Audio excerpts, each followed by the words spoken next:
Guys, welcome back. Today we're gonna study life, a small part under life process. That is your transportation in human being. Now, what do you mean by transportation? Generally, in our body, we have many things getting transported, like your energy, your nutrients, oxygen, carbon dioxide, etc.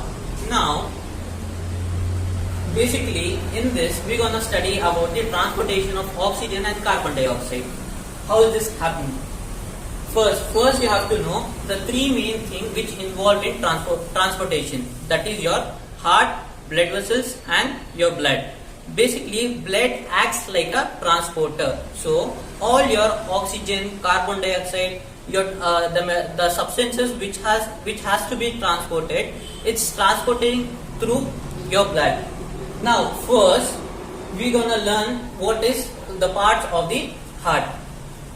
Let's start. Now, basically, this is your heart. Heart diagram is very important for your exam point of view. Before going to heart, we'll study about the blood vessels. Now, in blood vessels, we have three kinds of blood vessels. Suppose this is your heart. Blood vessels which carries blood to heart. Remember the word to.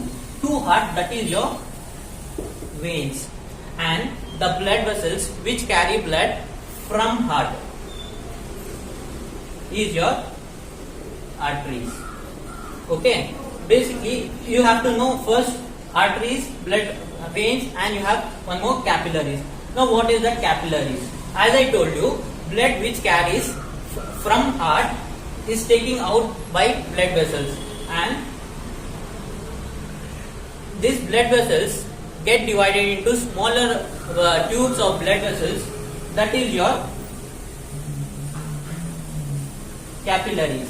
So capillary basically is a small tube which get divided and connect arteries to your veins. This is your veins, right? So capillaries connect arteries to veins. And what is your vein? As I told you, it is a blood vessels which carries blood to heart. Remember this. Now, after this, we're gonna learn the double circulation process. You have a lungs, correct? What does lung do? It exchange gases, correct? Yeah.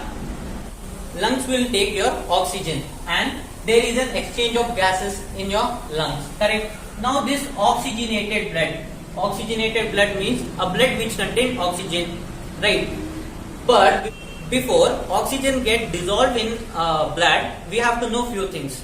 As we know, inside of water you can't breathe. Why? Because oxygen doesn't dissolve in water. Similarly, oxygen doesn't dissolve in blood. Then how this blood is getting oxygenated?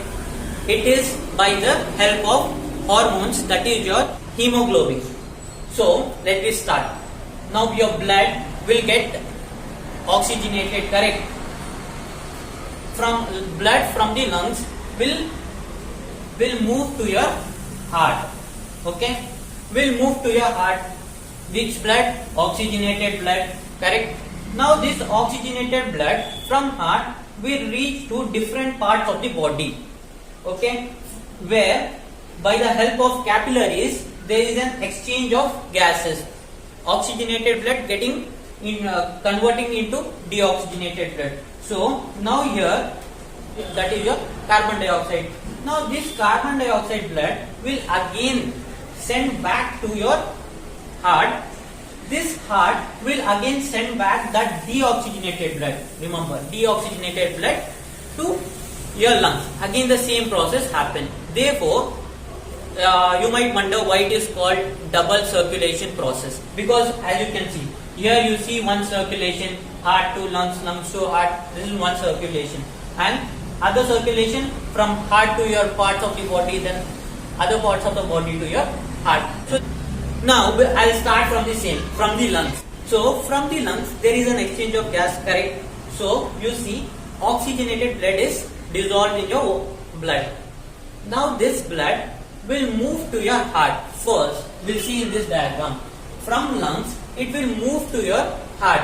Before going, where does it move? We have to see the parts. of a heart. Our heart is of 4 chambers, correct? That is your left atrium, left ventricle, right atrium and right ventricle. So the oxygenated blood which is sent by the lungs will first come into your left atrium. Okay, which blood? Oxygenated blood will first come into your left atrium. Through which vessels? As I told you, pulmonary veins. Now you might tell, sir, veins carry deoxygenated blood. No, that is not true. First, in the starting itself, I told you, if this is your heart, if this is your vein and this is your arteries, veins carry blood to heart, to. So, any blood vessels which carry blood to heart is your veins. So, now the blood will reach to your left atrium through pulmonary veins. Now, what is happening there? Please listen carefully, it's very easy. If suppose this is my left atrium, if this is my left ventricle, okay, this is the mechanism happening. The blood flowing through pulmonary veins will enter into left atrium. There is a contraction and relaxation process happening. Now what is the contraction and relaxation is? When blood is coming from pulmonary veins, it is entering into your left atrium, this will relax. Your left atrium is in relaxed position. So it will expand and blood can be filled easily.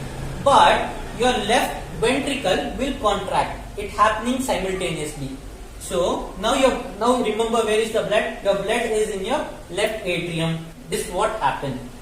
This will get contrast and this will relax. So the blood, as you see, if I take an example, a balloon filled with water. If you compress that balloon, where the hole is, the water will come out from there. Correct? The same thing happened here. Your left atrium is now relaxed. Your blood is in your left atrium. This is contract. But if this contract, your blood from left atrium will move to your left ventricle and this will relax. Oxygenated blood is now in your left ventricle. Again, this will relax and this will contract, right? If this is contracting, so your oxygenated blood will flow through your arteries. Mainly, the biggest artery is your aorta. Now, what does this aorta do? Aorta takes your oxygenated blood to different parts of the body where the oxygen is required, and then reach to your capillaries. Exchange of gases take place. Then your deoxygenated blood will reach to your right atrium. Through which vessels? Vena cava. So vena cava is the largest vessels, or you can call it as largest vein. Okay, vena cava is your largest vein. Now you can see here two vessels. This is called your superior vena cava and this vessel is known as inferior vena cava. Why? Because this superior vena cava will take blood from your upper portion and inferior is the opposite, your lower part of the body. The deoxygenated blood from your lower part will reach to right atrium through vena cava, inferior vena cava. So your right atrium will be in relaxed position and your right ventricle will be in contract position. Your deoxygenated blood is now in your right atrium. So blood from right atrium will now send to your right ventricle. Okay. Now you tell me where is the blood? Right ventricle. Which blood? Deoxygenated blood, which contain carbon dioxide. This blood has to be purified. How does we do this purification? Purification is done, again in your lungs. So we have to send this deoxygenated blood to your lungs.